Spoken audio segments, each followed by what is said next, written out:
हम लोग श्रीमद् भागवतम के तीसरे स्कंद के 26वें अध्याय के 38वें श्लोक से आगे पढ़ेंगे। तो देखिए, अभी तक वायु की सृष्टि हो चुकी है और उसकी तन मात्रा जो उसके कॉरस्पॉन्डिंग यानी स्पर्श, उसकी भी सृष्टि हो चुकी है। अब इसके आगे की बात चलेगी। मेरे पीछे बोलिए, माइक लीजिए।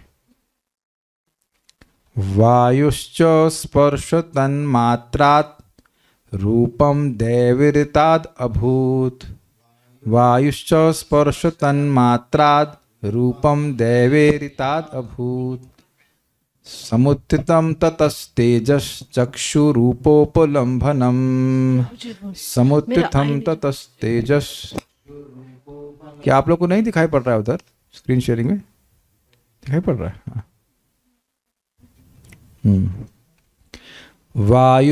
वायुश्च स्पर्श तन्मात्राद रूपम दैवेरिताद अभूत।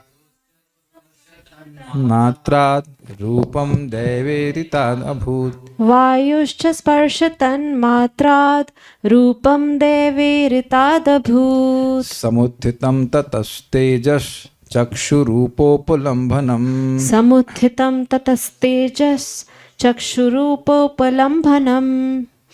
वायुश्च स्पर्श तन्मात्रात् रूपं देवेरितादभूत्। वायुश्च स्पर्श तन्मात्राद रूपम दैवेरिताद अभूत। समुत्थितं ततस्तेजस् चक्षुरूपोपलम्भनम्। समुत्थितं ततस्तेजस् चक्षुरूपोपलम्भनम्। अभी ठीक, अजीब सा चेहरा दिख रहा था ना। टेढ़ा बेड़ा क्या, रूप डिस्टर्ब हो रहा था। ठीक है, ओके, सो लेट्स स्टार्ट। वायु तथा स्पर्श तन्मात्राओं की अंतः क्रियाओं से मनुष्य को भाग्य के अनुसार विभिन्न रूप दिखते हैं। ऐसे रूपों के विकास के फलस्वरूप अग्नि उत्पन्न हुई और आंखें विविध रंगीन रूपों को देखती हैं। अन्वय देखते हैं। दैव अर्थात भगवान की ईरता यानी प्रेरणा प्राकर, यानी कि वही बात है, काल शक्ति से प्रेरित होकर। स्पर्श तन्मात्रात, स्पर्श तन्मात्रा जो कि वायु की है, तन्मात्रा से, सॉरी, स्पर्श तन्मात्रा वाले वायु यानी वायु से। देखिए सीक्वेंस क्या, शब्द से आकाश, आकाश से स्पर्श, स्पर्श से वायु, फिर वायु से जो कि स्पर्श तन्मात्रा से युक्त है, उससे रूपम, रूप तन्मात्रा भूत अर्थात प्रकट हुआ। क्लियर हुआ? और तथा उससे, उससे मतलब रूप से तेज यानी अग्नि, और रूप उपलम्बनम, रूप का ज्ञान कराने वाली चक्षु समुदितम, नेत्र इंद्रिय उत्पन्न हुई। ध्यान दीजिए ना, होगा कि अग्नि से नेत्र इंद्रिय उत्पन्न नहीं हुई है। कहाँ से उत्पन्न हुई है? राजसिक अहंकार से, लेकिन उसी टाइम उत्पन्न हुई है, कह सकते हैं, समथिंग ऑफ दैट सॉर्ट। तात्पर्य, दैव स्पर्श अनुभूति यानी स्पर्श तन्मात्रा, वायु की अंतः क्रियाएं तथा आकाश तत्व उत्पन्न मन की स्थिति के कारण अपने पूर्व कर्मों के अनुसार मनुष्य को शरीर प्राप्त होता है। हम पिछली बार फंस गए थे कल ना, अब नहीं फंसेंगे, तो इसलिए इंग्लिश में समझाएंगे। हमको हिंदी का भरोसा नहीं चल रहा है यहाँ पे, ठीक है, बहुत कॉम्प्लिकेटेड तात्पर्य है। Because of destiny the touch sensation यानी कि स्पर्श तन्मात्रा, द इंटरेक्शन ऑफ एयर, वायु के संग जो उसका मतलब रिएक्शन होता है, and the situation of the mind which is produced of the ethereal element। Mind कहाँ से आया था? कह रहे हैं माइंड इथेरियल एलिमेंट से आया है, आकाश है। माइंड तो आकाश से आया नहीं, माइंड तो आया है सात्विक अहंकार से। Anyways, one receives a body according to his previous activities। कहने का मतलब ये है कि प्रभुपाद उसको लिंक कर रहे हैं। सृष्टि देखिए अलग प्रकार से प्रभुपाद समझा रहे हैं यहाँ पर। इंसान को अलग अलग रूप क्यों मिल रहे हैं कि उसका मन की मनस्थिति के हिसाब से। हमको कुछ समझ में नहीं आ रहा है कि प्रभुपाद ऐसे क्यों व्याख्या कर रहे हैं। सृष्टि तो समझ में आ रहा है कि भाई वायु, वायु से आया, ऐसे क्या है, रूप तन्मात्रा, रूप से अग्नि, जो कि उसकी अग्नि आए, उस रूप का रूप उसका गुण है। लेकिन ये हमको नहीं समझ में आ रहा है कि माइंड कैसे इथेरियल एलिमेंट से आया। मन तो आकाश तत्व से आता नहीं है, तो इसलिए हम इसको नहीं समझ पा रहे हैं। I am not able to understand at all कि क्या कहना। इतनी बात समझ में आ रही कि जो मन की स्थिति होती है उससे व्यक्ति को शरीर प्राप्त होता है, ये बात समझ में आ रहा है। दैवना कर्मणा दैव नेत्रेणा जंतुर्देह उपत्ति, बाकी हमको समझ में नहीं आ रहा है कि क्या इसका लिंक इस सृष्टि तत्व से कैसे ही समझ, ये जो प्रभुपाद कह रहे समझ में आ रहा है व्यक्ति कि भाई मन की जो सिचुएशन होती है उसके हिसाब से रूप मिलता है उसको, लेकिन अब उसका क्या लिंक है टच सेंसेशन से हमको नहीं समझ में आता।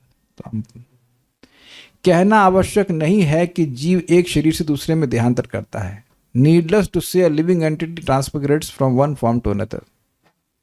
भाग्य के अनुसार तथा वायु एवं मानसिक स्थिति की अंतःक्रिया को नियंत्रित करने वाली परम सत्ता को की योजना द्वारा उसका रूप बदलता है। His form changes according to destiny and by the arrangement of a superior authority which controls and traction of air and the mental situation. रूप विभिन्न प्रकार के इंद्रिय अनुभव का मिलाप है। पूर्व निर्धारित कर्म, मानसिक स्थिति तथा वायु के अंतःक्रिया की योजना है। Form is a combination of different types of sense perception. हमको कुछ एक्चुअली सही बताओ तो इस तात्पर्य में कुछ समझ में नहीं आ रहा है कि क्या बात हो रही है, बिल्कुल मेरे ऊपर से गया ये। Predestined activities are the plans of the mental situation and the interaction of air. अब हमको देखिए सब कुछ ईजी है अगर ये समझें कि भाई मन की क्रिया की वजह से, मन की स्थिति की वजह से व्यक्ति को अगला शरीर मिलता है, फिर वो कार्य करता है, लेकिन ये नहीं समझ में आ रहा है कि इसका प्राण से क्या लिंक है।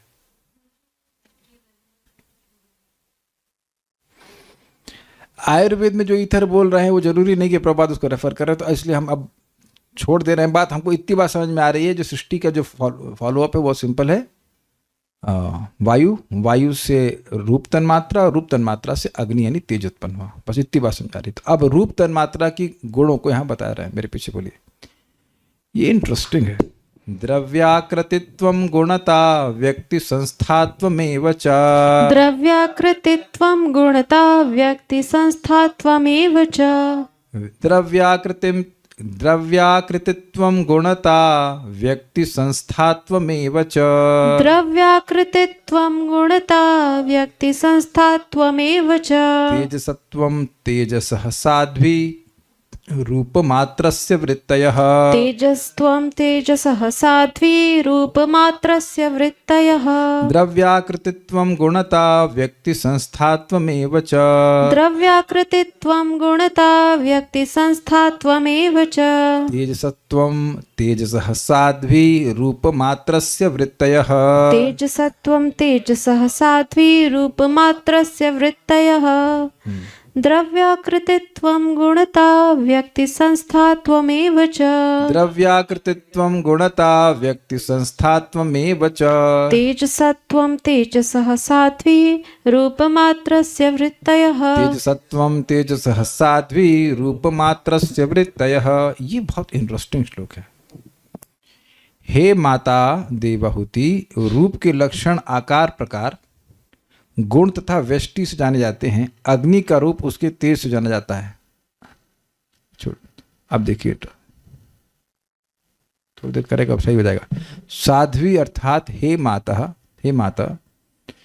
द्रव्य आकृतित्वम, आकृतित्व का मतलब आकृति होने का गुण, और द्रव्य मतलब वस्तु, वस्तु के आकार प्रकार का ज्ञान कराना। अब अपने इर्द गिर्द वस्तुओं को देखिए और उनकी शेप्स को अलग अलग रूप में देखिए। घड़ी, बल्ब, फैन, भगवान का ऑल्टर, तुलसी, मृदंग। आप लोग भी इधर थोड़ा देखिए, गर्दन घुमाते देखिए। हाँ, सब देख रहे हैं, वेरी गुड, गुड बॉयज, ठीक है। तो कुछ लोग देख ही नहीं रहे हैं, सुन ही दे रहे हैं, कुछ लोग जप कर रहे हैं कुछ एक आध लोग जप भी कर रहे हैं। गोपाल अग्रवाल पर कथा सुन रहे हैं कि जप कर रहे हैं? आप दोनों कर रहे हैं? नहीं, कथा सुन रहे हैं। आपको लगता है इतना टेक्निकल श्लोक आपको जप करते करते समझ में आ जाएगा? इतना तो तेज नहीं है इतने तेज तो नहीं है कि आप समझ लेंगे सब कुछ। तो पहला गुण जो है वो है द्रव्य आकृतित्वम। किसी वस्तु की आकृति को ज्ञान कराने की शक्ति रूप में होती है। ये समझ में आ गया? फॉर्म, जैसे ये कढ़ाई है ना? कितने लोग वोट दे रहे हैं कि ये कढ़ाई है? अरे तो देखिए, इसकी शेप कढ़ाई जैसी नहीं लग रही है, नहीं ना? शेप तो ऑलमोस्ट वैसी है, लेकिन नहीं, इतना कढ़ाई है। अच्छा, ये पेन तो देख ही रहे हैं आप लोग, पेन नहीं देख रहे? पेन नहीं है तो आप समझ रहे हैं कि ये पेन की आकृति नहीं है, और ये कढ़ाई के लिए भगोने की आकृति नहीं है, इज इट नॉट? ये ग्लास भी नहीं है। तो आकृति का ज्ञान हो रहा है कि नहीं? किसको ये समझ नहीं आ रहा है कि ये पेन है? तो आप जान रहे हैं कि ये पेन नहीं है। आपको ज्ञान हो रहा है कि ये पेन नहीं है, इसका आकार पेन जैसा नहीं है। इजी तो ये हो गया द्रव्य आकृतित्वम, द्रव्य की आकृति का ज्ञान कराना। क्लियर? फाइन, ठीक है। गुणता, और ये जबरदस्त है। इसको बोला गया है वस्तु के भीतर रहना। इसका क्या मतलब है? देखिए, इतना सुंदर व्याख्या करी है कि मजा आ गया। रूप जो है आप वस्तु से अलग नहीं पकड़ सकते हैं, इसलिए ये रूप तन्मात्रा वस्तु के अंदर रहती। You can't perceive this separate from the वस्तु। जैसे आपने सुना था कि शब्द का एक गुण है कि जो दृष्टा दिखाई नहीं पड़ रहा है उसका भी बोध कर देना, जो बोल रहा है वो उसका भी बोध करा देना। तो यानी कि जो बोल रहा है वो सामने होना जरूरी नहीं है, आप स्वतंत्र रूप से शब्द का बोध कर लोगे। कैच किया आपने? लेकिन अगर कोई, जैसे आप कुछ भक्त तो वीडियो ऑफ किए हुए हैं तो करो, कोई दिक्कत नहीं है, आप लोग की भी जरूरत है हमको। तो जो वीडियो ऑफ किए हैं उनका रूप नहीं देख सकते ना आप। क्यों? दिव्य वृंदारण्य प्रभु, अगर आपका वीडियो ऑफ हो तब भी मैं आपका रूप देख लूंगा। यहां पर ऐसा होता है ना कि भक्त वीडियो ऑफ रखते हैं, फिर वो प्रश्न ऑडियो में पूछना चाहते हैं, हैंड रेस करते हैं। चलिए एक काम करते हैं, जो भक्त यहां पर वीडियो ऑफ किए जरा एक सेकंड के लिए हाथ खड़ा कीजिए प्लीज, जस्ट। अरे बोल रहा हूं, कुछ डांटूंगा नहीं। हाँ, कहाँ है कहीं?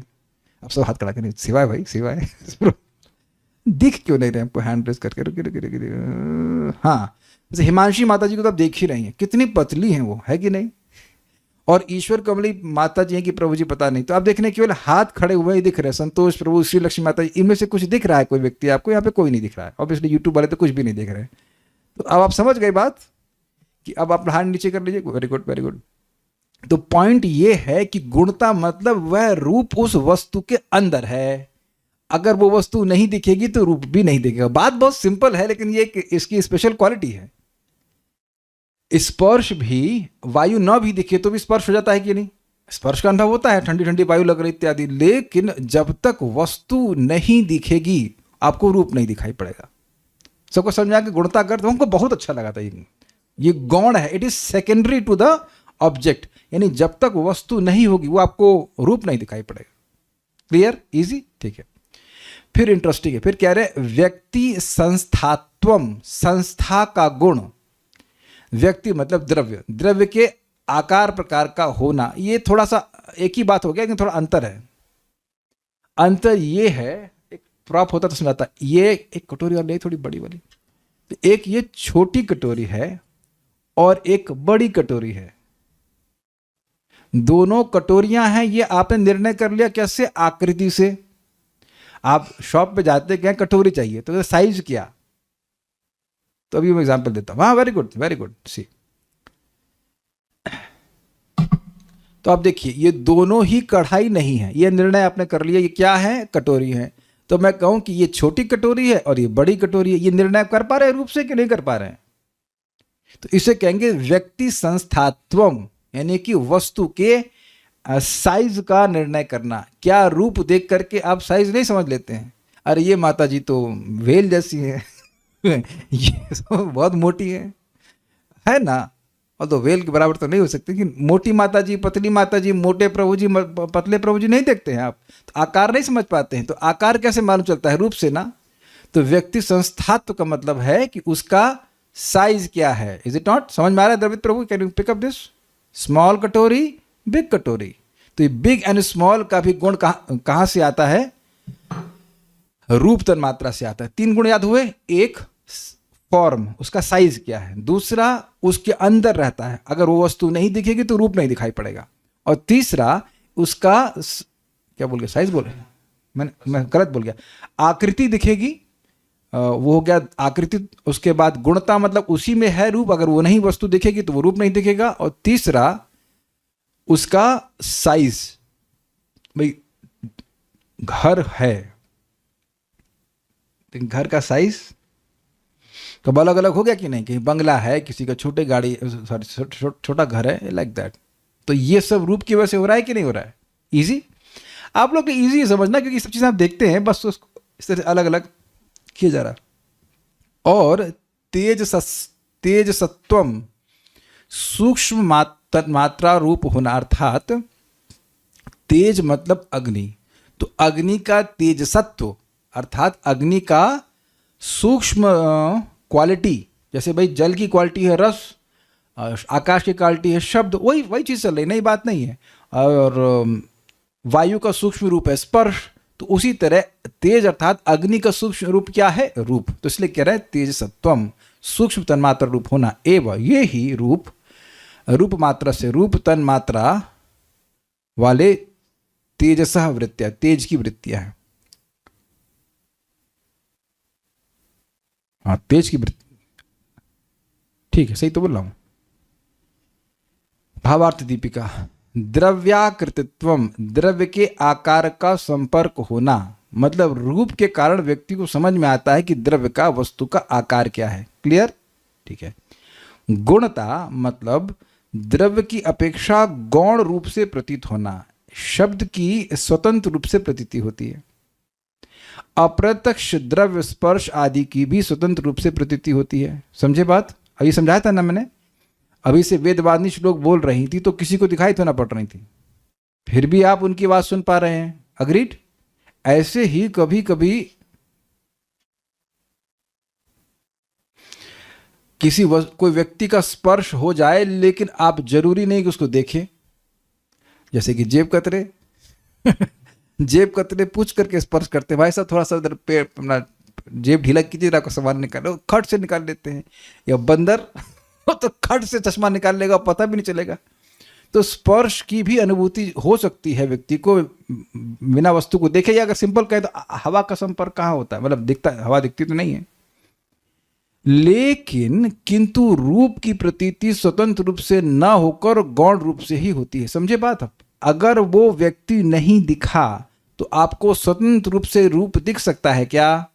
Is it possible? तो रूप जो है वो सेकेंडरी रूप में नहीं, वो व्यक्ति दिखेगा फिर उसका रूप दिखेगा, है ना? व्यक्ति दिखेगा तभी रूप दिखेगा। लेकिन अब आकाश नहीं दिखता है, अब व्यक्ति नहीं भी दिखता है, उसका शब्द सुनाई पड़ जाता है कि नहीं? तो ये कह रहे हैं कि गुणता मतलब गौण रूप से, गौण और गुण कुछ लिंक होगा, गौण रूप से वह क्वालिटी उसमें विद्यमान है, सेकेंडरी रूप से। I hope it is clear. ठीक है। व्यक्ति संस्थात्वम अर्थात व्यक्ति अर्थात द्रव्य की जो संस्था अर्थात सन्निवेश संरचना है, वही जिसकी संस्था है, उसका भाव संस्थात्व है। अर्थात द्रव्य के स्थूल, सूक्ष्म, सरल, वक्र आदि परिमाण के द्वारा ही जिसके परिमाण की प्रतीति होती है, यह अर्थ है। परिमाण मतलब होता है मेजर। Is it okay? तो कितना बड़ा है वो, जैसे गाय, तो अभी आजकल एक ब्रीड है गाय की जो बिल्कुल बच्चिया जैसी लगेगी, बिल्कुल बच्चे जैसी, वो है गाय, वो दूध भी देती है, लेकिन एकदम बस छोटी सी, बिल्कुल। Have you seen on YouTube? हाँ, साउथ में बहुत छोटी गाय होती है, बिल्कुल ऐसा लगे बच्चा है वो, लेकिन तो उसकी आकृति कैसी है? गाय जैसी। लेकिन अब वो उसका जो संस्था है, मतलब जो साइज है वो एकदम छोटा है। Is it okay? ठीक है। और तेज का असाधारण धर्म अर्थात विशेष धर्म होना ही यही रूप का लक्षण है। ये मतलब क्या हुआ? असाधारण का मतलब क्या हुआ? देखिए, तेज किसका गुण है? हाँ, समझ गए। सॉरी, रूप किसका गुण है? अग्नि का। रूप किसका ही गुण है? अग्नि का। ये बात पर विशेष रूप से जो है हाँ, रूप तन्मात्रा विशेष रूप से अग्नि का गुण है, ये कहते हैं। देखिए एक इंटरेस्टिंग बात है। अगर मैं पूछूं कि क्या रूप या रूप वायु में है? नहीं है। आकाश में है? नहीं है। तो इस यानी रूप की शुरुआत कहाँ से हो रही? अग्नि से। तो रूप विशेष रूप से गुण हुआ ना उसका, मतलब अग्नि का, जो उसको कैरेक्टराइज कर रहा है। देखिए एक बात समझना होगा कि जल में भी रूप है और पृथ्वी में भी रूप है। स्वीकार है? जल का रूप दिखता है कि नहीं दिखता आपको? लेकिन जल का कैरेक्टरिस्टिक गुण, जो एक विशेष गुण है, वो है रस, ना कि रूप। आप जल को रूप से नहीं समझते हो, वास्तवतः उसको रस से समझते हैं। वो जूस को देख के संतुष्ट हो जाते हैं कि पीना भी पड़ता है। राधा रमन प्रभु, नींबू का जूस आप देख के संतुष्ट हो जाते हैं देख के आप समझ लें कि पीना पड़ता है। तो उसी तरह से, और अब पानी में तो गंध होती ही है, समझते ही आप। मान ऐसे सब में आप वहीं बैठ गए वरुण प्रभु जी की जगह से। Yes yes seat. अरे नहीं भाई, पानी की कोई गंध नहीं होती, आपको पता है ना, पानी की कोई गंध नहीं होती, टेस्ट होता है। रसो हम अपसु कौंतिया प्रभास्मी शशि सूर्य, भगवान गीता में कहते हैं ना, मैं वाटर में टेस्ट हूँ। आप देखेंगे कि जब प्यास बहुत लगती है तो कोई जूस मट्ठा नहीं, केवल जल, शुद्ध जल ही संतुष्ट करता है। वो ऐसे कहते हैं कि टेस्टलेस है, लेकिन आप सब जानते हैं कि जल का एक ऐसा टेस्ट है जो वही संतुष्ट करता है। तो आप समझ पा रहे हैं इसका मतलब क्या हुआ, कि रूप जो है वह अग्नि का या तेज का एक विशेष गुण है, ये बात बोली जाए। उससे पहले वाले तत्वों में है नहीं, और जो अगले तत्व हैं जिनमें ये रूप गुण है, जल का भी है, जल में भी है और पृथ्वी में, उससे वो कैरेक्टराइज नहीं हो रहा है। कैरेक्टराइज मतलब अब क्या बोलेंगे, इंग्लिश समझते हैं? कैरेक्टराइजेशन मतलब यू आइडेंटिफाई इट, आइडेंटिफाई करना, विशेषता नहीं, एग्जैक्टली। ठीक है, कुछ पूछ रहे हैं? फर्स्ट एंड थर्ड सेम लग रहा है, दोनों आकार और प्रकार। वो गलती हुई है, मैं यहाँ पे गलती कर दिया हूँ। इसमें जो इधर क्या ना, संस्थात्मक आकार प्रकार का होना, ये गलत है। ये परिमाण का, आकार प्रकार का परिमाण होना, ये होना चाहिए। इसमें ये इस तरह से होना चाहिए, वो गलती हुई, इसीलिए मैं आपको टीका में दिखा दिया था क्या मतलब। व्यक्ति संस्थात्व का मतलब है कि आकार का जो साइज है उसको समझना। तात्पर्य, प्रत्येक रूप जिसकी हम अनुभूति करते हैं उसके विशिष्ट आकार प्रकार तथा लक्षण होते हैं। किसी विशिष्ट वस्तु की गुणता उसकी उपयोगिता से आंकी जाती है, किंतु ध्वनि का रूप स्वतंत्र है। आगे समझ में? जो रूप अदृश्य हैं उन्हें केवल स्पर्श से जाना जा सकता है। अदृश्य रूप की यह स्वतंत्र अनुभूति है। दृश्य रूप अपने संरचना के विश्लेषणात्मक अध्ययन से जाने जाते हैं। वही मतलब संस्था की बात कर रहे हैं, कितना बड़ा है, क्या है। किसी पदार्थ की संरचना उसकी आंतरिक क्रिया से जानी जाती है। किसी वस्तु की संरचना को उसके आंतरिक कार्य से जाना जाता है। मुझे कुछ हिंदी नहीं समझ में आ रही है, इसलिए हम बस पढ़ रहे हैं, कुछ नहीं समझ में आ रहा है हमको। उदाहरणार्थ उदाहरण, नमक के स्वरूप को उसके लवणीय स्वाद से और चीनी को उसके मीठे स्वाद की अंतःक्रिया से जाना जाता है। ये बात तो समझ में आ रही है, लेकिन रूप पे कैसे घटित होगी, इनको नहीं समझ में आ रहा। किसी पदार्थ के रूप को समझने के लिए स्वाद तथा गुणात्मक संरचना आधारभूत सिद्धांत। अब ये भी समझ में नहीं आ रहा है कि रूप को समझने के लिए टेस्ट की जरूरत क्या होगी। तो अब ये हमको तात्पर्य, हमको प्रभुपाद जी का नहीं समझ में आया, इसलिए पढ़ लिया। आगे पढ़ते हैं। अब यहां पर अग्नि का क्या गुण है वह हम समझ रहे हैं। अदृश्य है, उनको स्पर्श जाना जाता है। हाँ, तो वायु तो अदृश्य ही रहा, आपके सामने तो नहीं है, उसको आप स्पर्श नहीं समझते हैं। वायु है। पंखे की, अभी हमारे घर में पंखा चल रहा है, तो पंखे की वायु है या नहीं समझ में नहीं आ रहा है? आ ही रहा होगा, आप लोग घर में पंखा चल रहा है। वरुण प्रभु अब सही बोल रहे हैं आप, yes. Now you are saying yes, correct, ठीक है, गुड बॉय। अब ये वाला आसान है। अग्नि का क्या लक्षण है? अग्नि मतलब अग्नि तत्व प्रकट हुआ ना, तेज प्रकट हुआ, तो उसका इजी है। द्योतनम पचनम पानम अदनम हिममर्दनम। द्योतनं पचनं पानं अदनं हिममर्दनं। तेजसो वृत्तयस्त्वेताः शोषणं शुत्रुडेव च। तेजसो वृतयस्त्वेताः शोषणं क्षुत्रिकेव च। क्या कह रहे हैं आप? द्योतनम पचनम पानम अदनम हिममर्दनम।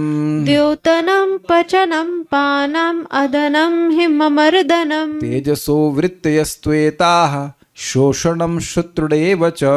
तेजसो वृतयस्त्वेताः शोषणं क्षुत्रिकेव च। बोलिए। द्योतनं पचनं पानं अदनं हिममर्दनं। द्योतनम पचनम पानम अदनम हिममर्दनम। तेजसो वृतयस्त्वेताः शोषणं क्षुत्रिकेव च। तेजसो वृत्तयस्त्वेताः शोषणं शुत्रुडेव च। अग्नि अपने प्रकाश के कारण, अग्रीड, दिख गया सबको, ठीक है।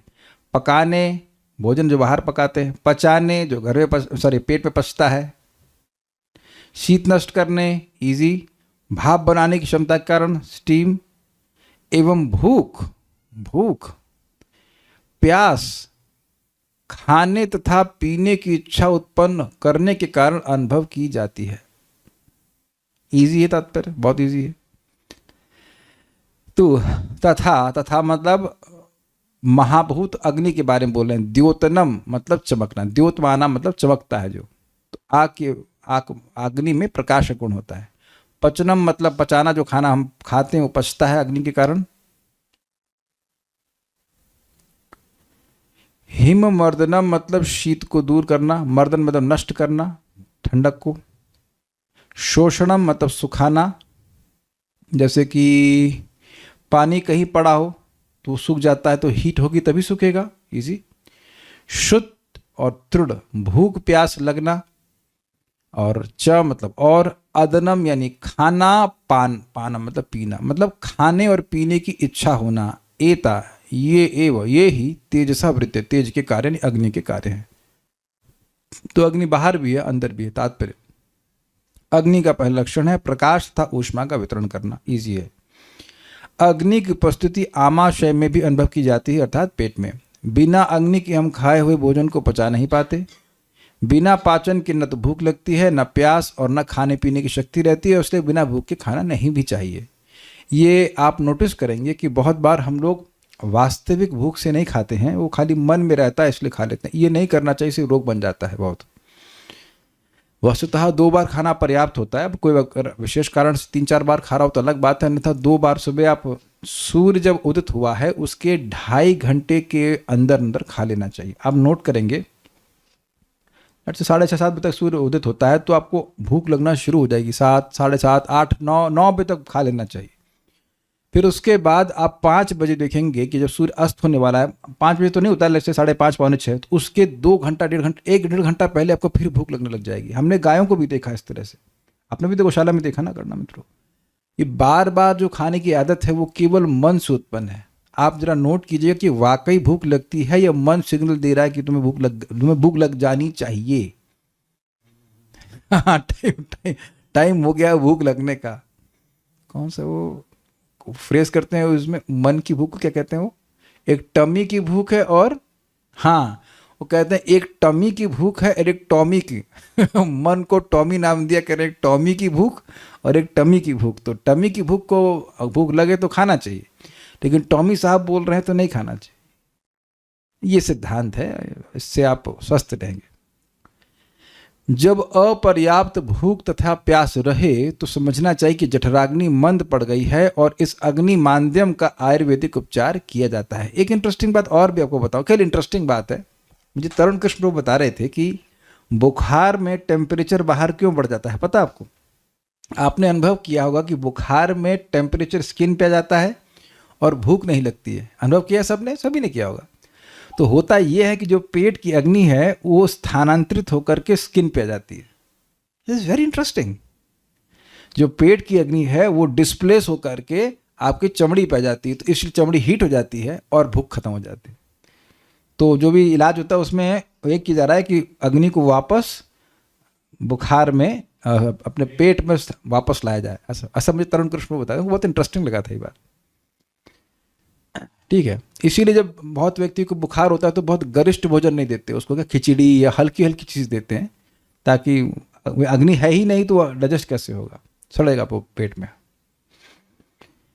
चूंकि अग्नि का वर्धन पित्त रस के निकलने से होता है, अतः इसका उपचार पित्त रस के उत्सर्जन को बढ़ाना है। तो मतलब किसी उपचार में बताएंगे कि पित्त आपके बॉडी में बढ़े लीवर से, तो फिर आपको भूख लगने लग जाएगी। इस प्रकार आयुर्वेदिक उपचार भागवत के कथनों का समर्थक है।